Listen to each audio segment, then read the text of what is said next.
Hi all. Good morning. నేనిక్కడ కొన్ని basic yoga asanas beginners కోసం చేస్తున్నాను. సో, ఫస్ట్ వన్ వచ్చేసి బద్ధ కోణాసన, తిట్లీ ఆసన, బటర్‌ఫ్లై పోజ్ అని కూడా అంటారు.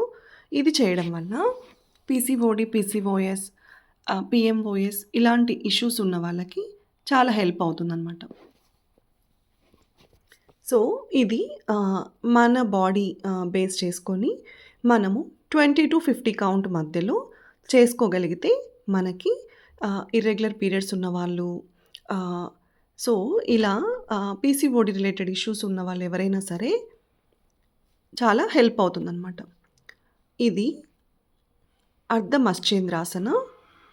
సో, ఇది చేసుకోవడం వల్ల మనకి థై మజిల్స్, పొట్ట మజిల్ అనేది తగ్గుతుంది. పొట్ట లూజ్ పొట్ట ఉన్న వాళ్ళకి టైట్ అవుతుందనమాట. సో, ఇది అర్ధ మశ్చేంద్రాసన. సో, లెఫ్ట్ సైడ్ ఒక 10 కౌంట్, రైట్ సైడ్ ఒక 10 కౌంట్ ఆర్ 10 సెకండ్స్ హోల్డ్. మధ్యలో ఇన్‌హేల్, ఎక్స్‌హేల్ మర్చిపోకూడదనమాట. నెక్స్ట్ ఇక్కడ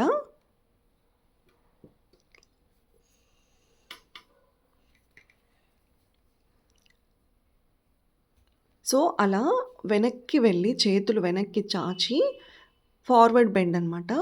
సో, ఇలా మన బొటని వేలిని పట్టుకోవాలి. సో, దీనివల్ల ఎవరికైనా బ్లోటింగ్, గ్యాస్ ప్రాబ్లమ్స్ ఉన్న వాళ్ళకి చాలా రిలీఫ్ ఉంటుంది. సో, ఇక్కడ నేను నౌకాసన చేస్తున్నాను. ఇది అర్ధ నౌకాసన, పూర్ణ నౌకాసన. చేతులు కూడా కాళ్ళలాగా ప్యారలల్‌గా పెట్టాలనమాట. సో, నేను ఇంకా ప్రాక్టీస్ చేస్తూ ఉన్నాను. నెక్స్ట్ ఇది మలాసన. మలాసన చేయడం వల్ల మనకి మెటబాలిజం ఇంప్రూవ్ అవుతుంది. మన బోవెల్ మూమెంట్, మన గట్ హెల్తీగా ఉంటుందనమాట. నెక్స్ట్ ఇది వజ్రాసన. 2 కాళ్ళు ముడిచేసుకొని అలా మన తొడల మీద మన చేతులను ఉంచేసి అలా బ్రీతింగ్ ఇన్‌హేల్, ఎక్స్‌హేల్ ఇలా చేయడం వల్ల మనం తిన్న ఆహారము సవ్యంగా జీర్ణమవుతుందనమాట.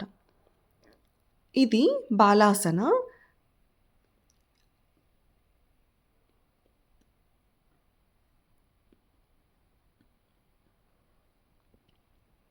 నెక్స్ట్ నేను చేయబోయేది మార్జారి ఆసన, క్యాట్ కౌ పోజ్ అనమాట.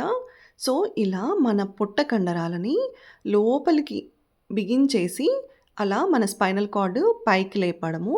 తర్వాత అదే ఎఫెక్ట్‌లో కిందకి దించేసుకోవడము.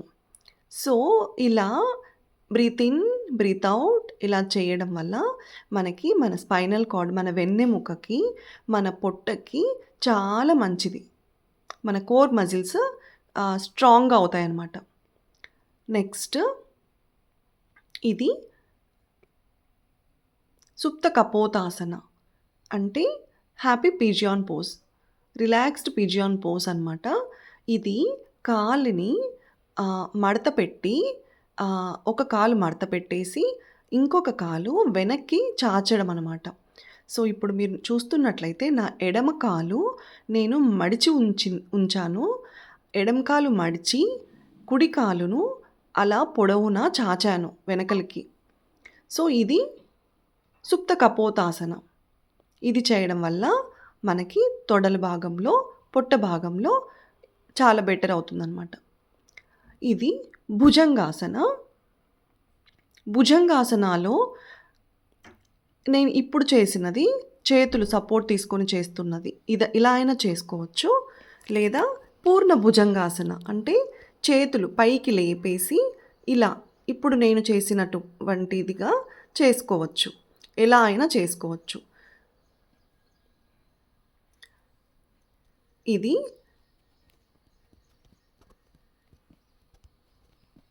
అధోముఖ శ్వానాసన. ఇది చేయడం వల్ల మనకి కంప్లీట్ బ్యాలెన్స్ అనేది లభిస్తుందనమాట. దాన్ని పర్వతాసన అని కూడా అంటారు. ఇక్కడ నేను చక్కి చలాసన చేస్తున్నాను. చక్కి చలాసన చేయడం వల్ల మనకి మన పొట్ట దగ్గర ఇంకా ఎవరికైనా period related menstrual cycle related issues, irregular periods, periods టైంలో over bleeding, pain, pelvic pain ఇలాంటివన్నీ మేనేజ్ చేసుకోవచ్చనమాట. ఇది కూడా క్లాక్‌వైజ్ కొన్ని కౌంట్, యాంటీ క్లాక్‌వైజ్ కొన్ని కౌంట్. కౌంట్ అనేది మీరు స్లోగా స్టార్ట్ చేసి గ్రాడ్యువల్‌గా నంబర్ అనేది ఇంక్రిమెంట్ చేసుకోవచ్చనమాట. ఇంప్రూవ్ చేసుకోవచ్చు. ఇవాళ నేను 20 చేశానంటే రేపటి రోజున ఒక 30-40 అలా పెంచుకుంటూ వెళ్ళడం అనమాట. ఇది పద్మాసనాలో నేను పద్మాసన వేసి నా తలని పాదాలకి ఆంచడం అనమాట. కానీ నేను ఇది ఈవినింగ్ చేయడం వల్ల నేను స్టమక్ ఎంప్టీగా లేదు. నేను ప్రయత్నించలేదు. ఇక్కడ నేను బ్రీతింగ్ ఎక్సర్సైజెస్ చేస్తున్నాను. బ్రెత్ వర్క్ అనేది చాలా ఇంపార్టెంట్ అనమాట. మన బ్రెయిన్‌కి, మన బాడీకి ఆక్సిజన్ లెవెల్స్ అనేవి చాలా ఇంపార్టెంట్.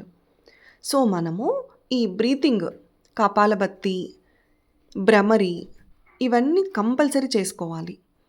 ఇప్పుడు నేను చేస్తున్నటువంటి ఈ భ్రమరి మనము చేతులు అప్ ఉన్నప్పుడు ఎక్స్‌హేల్, చేతులు డౌన్ ఉన్నప్పుడు ఇన్‌హేల్. ఇలా చేయాలి.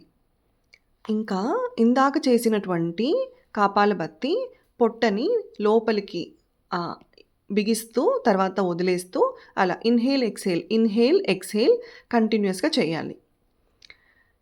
ఇది అనులోమ్ విలోమ్ అనమాట. ఇదేంటంటే మన వేళ్ళని 2 కనుబొమ్మల దగ్గర, మన చూపుడు వేలుని, మన మధ్య వేలుని 2 కనుబొమ్మల దగ్గర ఆంచి మన ముక్కు రంధ్రాల గుండా మొదట ఒక రంధ్రం ద్వారా శ్వాస తీసుకొని ఇంకొక రంధ్రం ద్వారా శ్వాస వదలడం అనమాట. తర్వాత ఆ వదిలిన రంధ్రం నుండి మళ్ళీ శ్వాస తీసుకొని ఇంకో రంధ్రం నుండి వదలడము. ఇలా ఇన్‌హేల్, ఎక్స్‌హేల్ చేసుకుంటూ ఉంటే మన బ్రెయిన్‌కి చాలా రిలాక్సేషన్ లభిస్తుందనమాట. ఇది basic yoga asanas for beginners.